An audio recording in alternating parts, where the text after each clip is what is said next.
ಇನ್ನು ಮೈಸೂರಿನ ಮೂಡಾದಲ್ಲಿ 50-50 ಹಗರಣಕ್ಕೆ ಸಂಬಂಧಪಟ್ಟಂತೆ ಇಂದು ಕೋರ್ಟ್ಗೆ ವರದಿ ಸಲ್ಲಿಸಲಿರುವ ಲೋಕಾಯುಕ್ತ. ಮೈಸೂರಿನ ಮೂಡಾ ಕೇಸ್ಗೆ ಸಂಬಂಧಪಟ್ಟಂತೆ ಇವತ್ತು ಕೋರ್ಟ್ಗೆ ಲೋಕಾಯುಕ್ತ ಅಧಿಕಾರಿಗಳು ವರದಿಯನ್ನ ಸಲ್ಲಿಸುವ ಸಾಧ್ಯತೆ ಇದೆ.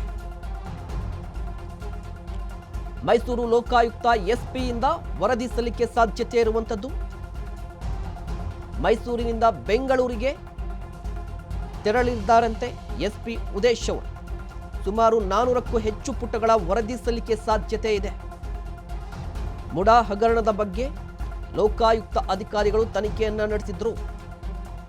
ಈ ಕೇಸ್ನಲ್ಲಿ A1 ಆರೋಪಿ CM Siddaramaiah, A2 BN Parvathi, A3 Mallikarjuna Swamy, A4 ಇರುವಂಥದ್ದು ದೇವರಾಜು. ಇವರನ್ನ ವಿಚಾರಣೆ ಕೂಡ ನಡೆಸಿತ್ತು. ಆ ವರದಿಯನ್ನ ಈಗ ಕೋರ್ಟ್ಗೆ ಸಲ್ಲಿಸುವ ಸಾಧ್ಯತೆ ಇರುವಂಥದ್ದು. ನಾಳೆಗೆ ವರದಿ ಸಲ್ಲಿಕೆಗೆ ಡೆಡ್ಲೈನ್ ಕೊಟ್ಟಿತ್ತು ಕೋರ್ಟ್. ಹೀಗಾಗಿ ಇವತ್ತೇ ವಿಶೇಷ ಕೋರ್ಟ್ಗೆ ವರದಿಯನ್ನು ಸಲ್ಲಿಸುವ ಸಾಧ್ಯತೆ ಇದೆ. ಈ ವರದಿ ಸಲ್ಲಿಕೆ ಬಳಿಕ ವಿಶೇಷ ಕೋರ್ಟ್ ವಿಚಾರಣೆ ನಡೆಸುವ ಸಾಧ್ಯತೆ ಇರುವಂಥದ್ದು.